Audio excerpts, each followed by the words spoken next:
And welcome to my live interview again today. We're a little bit late, ran into a problem with Facebook, but that's how technology is, right? And today I am very excited to bring Yvette Walker to the Victorious Souls podcast. She is a lady who has been through a very difficult divorce.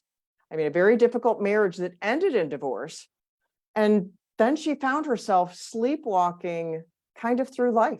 You ever felt like that? You're just kind of like going through the motions and there's no joy, there's no excitement in your life. You're just blah. Well, she found that and then she discovered the truth about joy. And after that, she founded a ministry called Positively Joy Ministries. I can't wait for you to hear her story today. I will bring her in here. And for those of you who don't know me, I am Danielle Burnock from DanielleBurnock.com. Love yourself from Survive to Thrive, that lady on the internet who loves you. Welcome today, Yvette, to Victorious Souls podcast. Thank you so much for having me. I told the people we had a little with Facebook, but we're not too late. And I'm so glad. I can't wait to hear your story. You've been through a difficult marriage and then it ended in divorce and then you were sleepwalking through life. And I think a lot of us can relate to that in some capacity.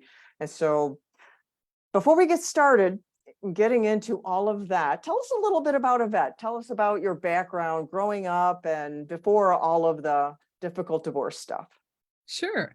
Well, I grew up in Chicago. I grew up Catholic, went to Catholic elementary school, Catholic high school. I went to college at Northwestern University, which is in Evanston, not too far. I always wanted to be a journalist, so I went to college for journalism, and that's what I ended up doing, becoming a journalist.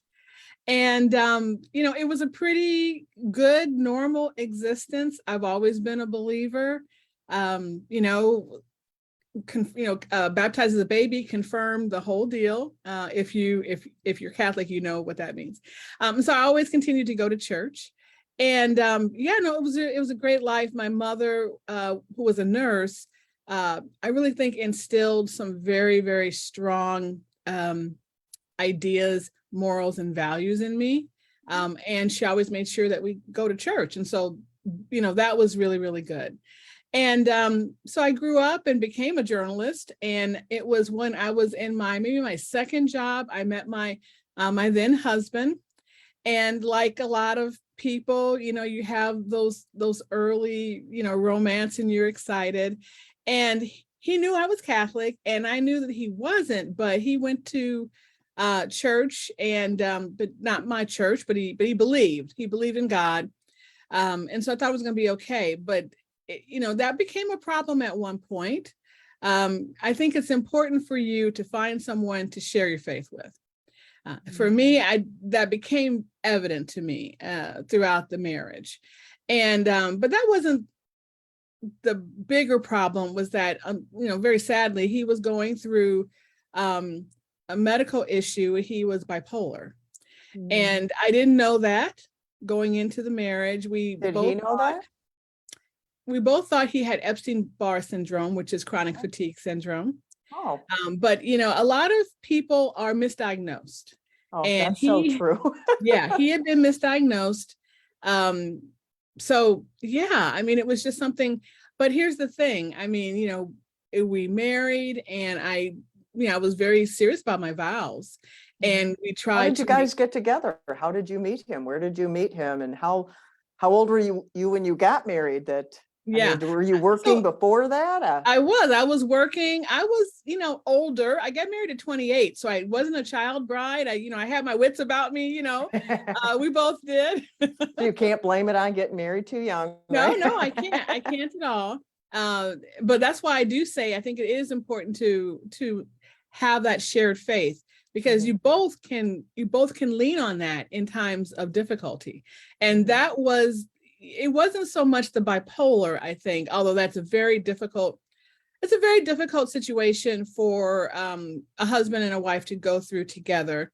And it's not that it can't be successful. I know people who have survived, and I have to tell you that I really felt that I was a failure, that I couldn't make the marriage go. But over time, his bipolar symptoms got a little worse. He began to engage in some behavior that, that I just said, that's it. We can't really deal with that anymore. But we couldn't rely on that faith together. I tried to lean on my faith, but I think I was leaning on my own understanding at that time more than I was leaning on God. So I can't say that this was supposed to be, or God wanted me to stay or not stay in the marriage. I can't say that, but what I can say is that I think that I know I was not leaning on him fully in that time. And so, interestingly enough, he's passed on, and, as a relatively young man. And so it left me feeling I wasn't a widow, but it left because I want to say he passed on maybe a few years after the divorce. So I wasn't a widow, but I still felt that hole. I felt that emptiness. I went to his funeral, saw his family.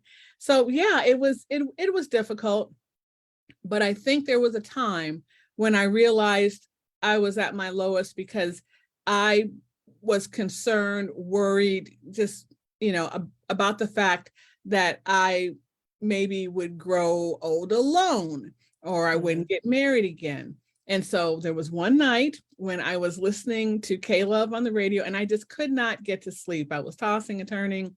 I was very upset. I was crying, and I was listening to K-Love, and I just had that real strong feeling that, well, I'm never going to be with anyone again. And Matthew West's song called More came on. And it's the song where Matthew is speaking as God, saying, I love you more than all these other things I've created, the sun, the stars. I love you more. Oh yeah, I know that song. Yeah. It's a great song. And, you hear people say that sometimes there's a song that turns everything around for various reasons. And this did it for me. And of course, it wasn't just the song, it was God working through the song. And instantly I realized something. I realized that it wasn't that I was afraid of growing old alone. I was afraid that I would not be loved anymore. And in that moment, I realized that that's not true because he loves me. And so it was just like a complete 180. I went to sleep, had a great night's rest, woke up the next morning and began to go through, I think, a journey to spend more time with God and understand his purpose for me. How long were you, how long after the divorce was this time frame? I mean, how many years after the divorce did your ex-husband pass? And then this depression that set in and that you were talking about. So he died, and it was a heart attack. He died, I want to say maybe 3 or 4 years later. So not right after, but not that far. Right. And when this happened, this was, I want to say, sometime later, like maybe another 10 years later. Really? So you went through all that time after he died, struggling for that many years. Oh, sure. Wow, you skipped over that so fast, like it was 5 minutes. It's like, we need to back up the train here after that time of post-divorce. It sounds like it was really eating away at your value, because you said you were struggling with that, but you thought it was one thing, but it was really it sounds like that divorce really attacked your sense of value, which is very common because divorce is very damaging. Absolutely. but then God came along and said, no, I love you right there, right how you are with all that happened. And the message was that if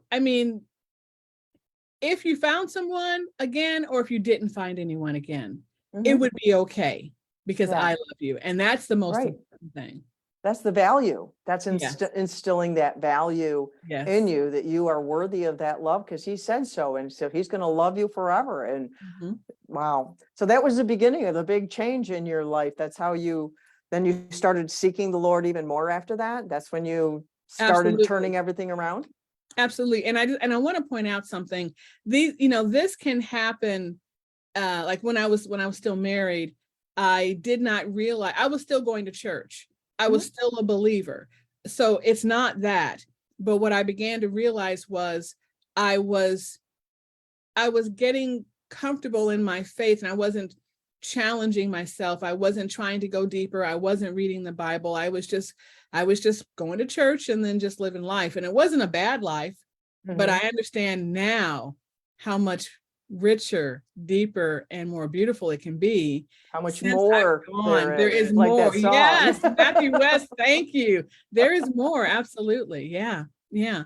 And so I think, and even when I had what I call the breakthrough, even when I had that, there, I'm not a perfect person. So there were still times Nobody when is. I'm still learning and I'm trying to learn, and I'm still not digging in the Bible like I should. I mean, want to say that first breakthrough, maybe it took me again, maybe another 10 years to have another breakthrough, to realize that I have, I think I should be doing something more. I mean, things were fine, but I think I need to be doing something more. And so in 2019, I went to a conference, a retreat by the singer-songwriter Rita Springer, who is the author of some wonderful, wonderful Christian music. Rita Springer, check her out. She has a podcast now too. Love her. And went to this retreat, and there, the one thing that I began to be concerned about was that I couldn't hear God's voice. I couldn't hear from him. When I was a little girl in Catholic church, I felt I could hear him very clearly. And then that night through Matthew West song, I could hear him clearly, but then I didn't hear him anymore. And so during that retreat, I prayed for that. I asked for that. We were doing some exercises. One exercise was to write down on a note card whatever thoughts come to you. And during this exercise, again, another breakthrough, I felt very strongly that he was speaking to me. And that just felt so good. I mean, felt, there's nothing like that, right? Yeah. So when I came back from that, I was re-energized and I started doing some things that I didn't do before. I started writing. I started using my gifts of communication, remember, a journalist, that he had given me. I'd never really used in his honor and in his glory. And so when I came back, I started writing songs. I started writing essays and things like that. And that led to my book of devotions, Whispering in His Ear, which was, it was all about having a conversation with him. So that's why I created the subtitle, A Month of Joyful Conversations with God, because it is all about, talking to him and and you're not always going to hear from him every day. Some people do, but just having that conversation and knowing that he's there. And so, yeah, I mean, a lot has happened in, the 20 years ish since the divorce. But I really feel like I'm in a much better place. But here's the interesting thing. The work was great. I've had a great career that never was affected. Sometimes I think it's your personal life is affected or your work life is affected. Usually it's one or the other. You can be doing well in one area, but struggling in another area. And I say this because I want people to know that you can seem like you're having a great, perfect life on the outside and still having some struggles. There's nothing to be ashamed about because it happens for a lot of us. But what I want people to understand, and what I want them to do is to not rely on their own understanding, which is what I think I did, and to know that there is more, and to dig into his word, and to read. I'm reading a lot more books these days about not only just devotionals, but just other books about people's experiences, because it's important to know that you're not alone, and people go through things all the time. And there's so many great testimonies out there that I think can help if you read them. So that's where I am today. And I will say this, during the pandemic, retreat was 2019. The next year, the pandemic, 2020. And I started a podcast in 2020 because I said to myself, okay, I've always wanted to start a podcast. Let's do this. And another time he spoke to me clearly, said, yes, you're going to do a podcast on joy. And I did not know what that meant at all, really. I know the word joy, I know what it means, but I didn't know what that meant. And that's also been a journey of trying to, that first season, I said, okay, well, I'm gonna talk to people who seem to have joy in the Lord. But he was revealing to me, especially through that first season, no, we need to understand what real joy is, because it's not just being happy all the time. It is deeper than that. And it's understanding what joy is when it comes from him. And Right. so that was a very interesting journey. And the podcast Positively Joy came out of, that conversation with him that time. But he still reveals to me. I'm on season 4 now, and he's still revealing little nuggets to me in different ways that the podcast should go. Well, there's always more to learn, right? Absolutely. And then you started your ministry, Positively Joy Ministry. Did that come after the podcast or before the podcast? It came after. So I had a logo for the podcast, and somehow that this particular day, I was looking at the logo, and in my mind's eye, it didn't happen in front of me, not for real, but in my mind's eye, I saw the word podcast become the word ministries. And I was like, that's interesting. What just happened? And so I said, okay, well, what would that look like? And so it's an online ministry. It is a combination of the podcast, a Facebook group that has daily encouragement. In addition, the book, and writing more books, and the blog. And so all of this is a combination of me trying to share what I've learned, what he's given me, what I've learned, to help other people who may be struggling in some way. All right. Wait, can you hold up your book? Show us your book. Absolutely. Sure, I sure can. So Whispering in His Ear, it's a devotion. Yeah, it's a month of daily devotions. And what I encourage people to do is to spend a couple of days with each devotion. There's a prayer, there's an exercise to do with each devotion. And it's a life lesson. They're all life lessons that I've learned, some since the breakthrough, some before, understanding how I began to realize that I wasn't hearing from him anymore. And here's the thing, I was hearing from him, I just didn't know how to listen. And so we talk about that in the book. We talk about just everyday experiences. And that's actually what season 4 of the podcast about, is everyday experiences. So for example, one, I was going to an event, a church event. I had 2 things back to back, and I had everything arranged because I wouldn't be able to come back home. 2 things back to back. When I get in the car and I'm halfway there, I realize that I've forgotten something. And it's like, how could I have forgotten? I had arranged everything. And I'm just like, what should I do? And I look over in my car and I see a letter on the seat. It was a letter that I had written to the journalists of Australia who were going through the fight. There was a terrible, wildfire at the time. And so many of us journalists, we journalists were writing to them to give them hope and inspiration to just hang in there. And I'd written this letter about a week ago and I'd forgotten to mail it. And so I looked at it and I said, I just had enough time to go to the post office. I think he just redirected me to go to the post office and mail that letter. Now, I don't know who saw that letter or whether it changed their life or gave them any inspiration or not, but I knew I had to do it. I knew I had to mail the letter, and the timing was perfect. So just little nuggets like that, little things, understanding that things happen for a reason.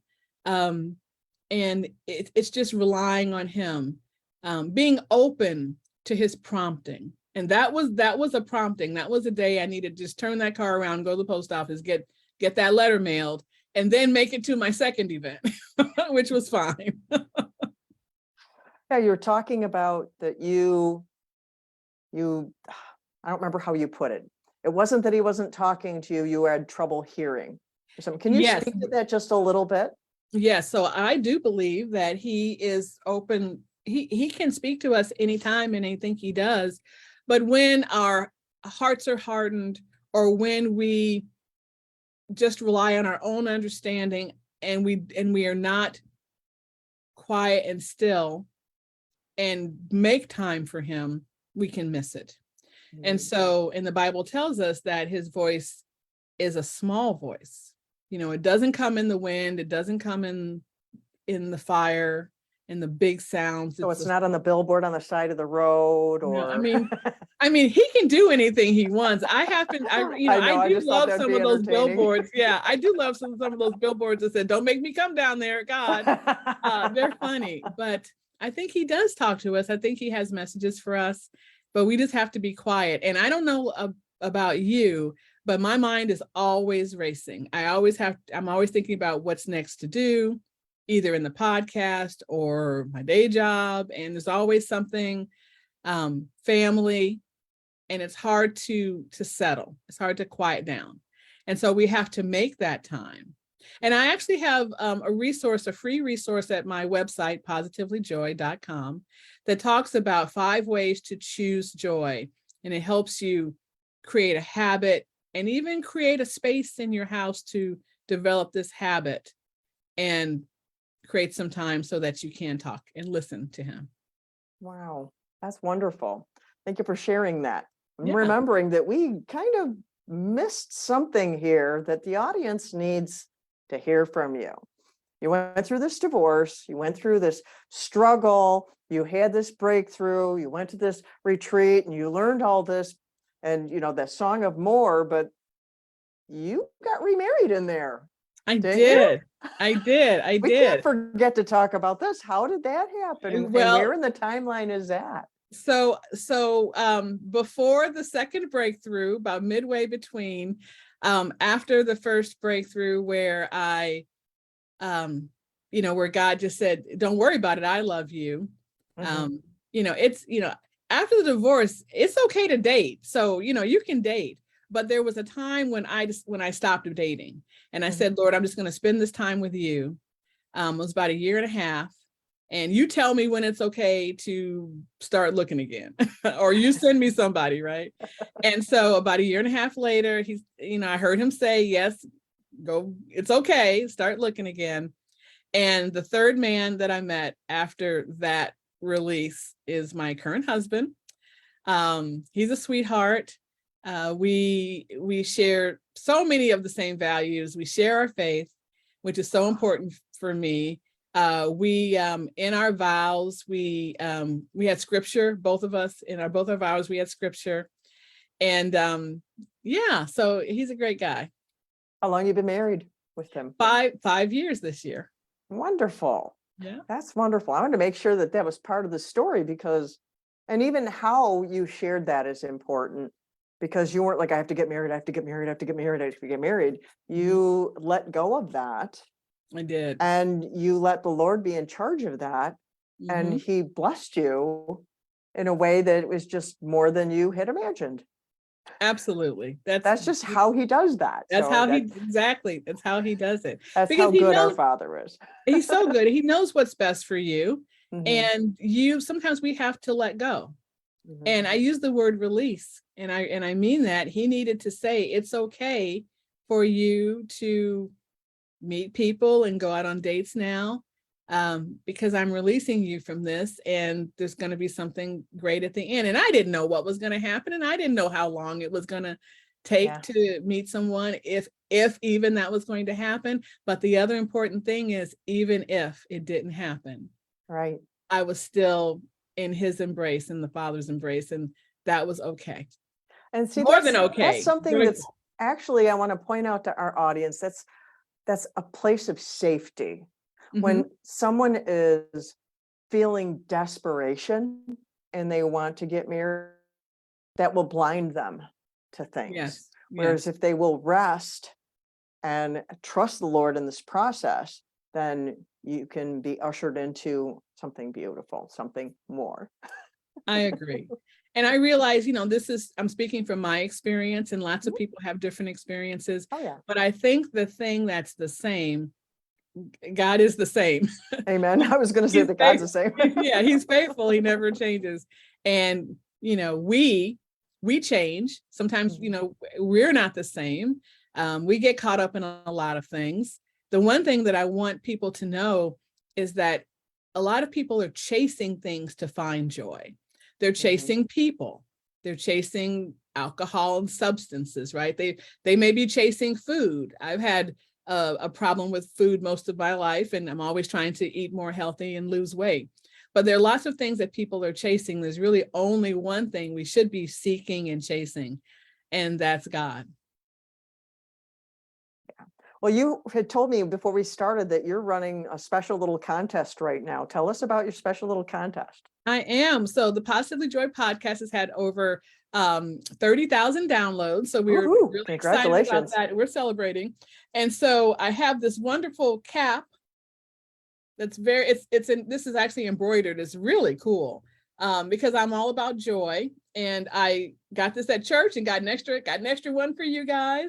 So if you go to positivelyjoy.com and at the very top, it says 30,000 downloads contest, enter the contest and you might win that cap. And the contest ends when? October 1st. So we're live today. You're hearing this now. Jump on over to positivelyjoy.com, click the little button at the top and enter the contest. So pay attention to the date, October 1st. By the time this gets on the podcast, it will be after that date, but you can still run over to positivelyjoy.com and get all kinds of goodies because you said you had that freebie. Tell us about that freebie again you have at your website. Absolutely. 5 ways to choose joy. So we talk about it's a choice. You have to set aside time. You have to figure out what you're going to do. I mean, he's always there waiting for you, but we have to stop for a minute. And so we discuss that and we talk about, again, creating a habit and finding a place to do it. Sometimes we need that, to really be intentional about making that time. And I believe that when you do that, you will find joy, the joy of the Lord.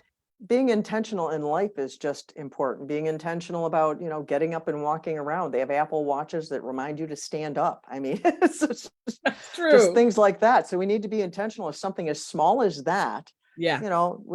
Living an intentional life in general is just a good thing. It's being more present in our life. Absolutely. So how can people connect with you at your website, positivelyjoy.com? And what socials are you on?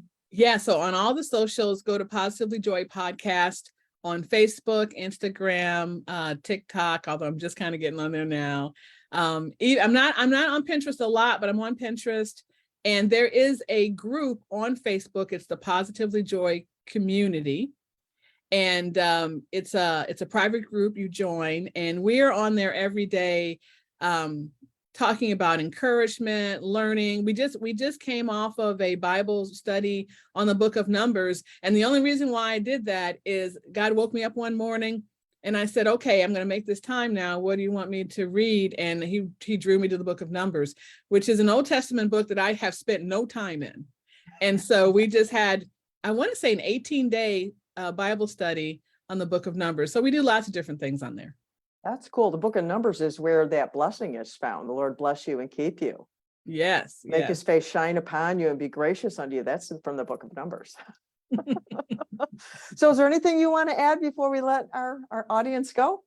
Well, thank you so much for allowing me to come on here. I really want people to know that there is so much more, that you can be a believer, you can be going to church in your faith and everything seems okay, and it is okay. But there's more, and you can have a deeper, richer relationship with the Lord and understanding what that's about. I mean, it's hard to explain. I will tell you this. When it happened to me, I realized I did not know that it could be richer than what I knew before. And understanding the words, these words were written and created for us. Yeah. And, I grew up Catholic and not in the Bible a whole lot. So that was a real turnaround for me. And I just want to encourage people to get in there and see all the blessings that God has for you. Amen. I just love that. More. We seek after God more, find more, and it's more wonderful than we can imagine. I love that. Absolutely. So thank you for being with us today. And until next time, I love you.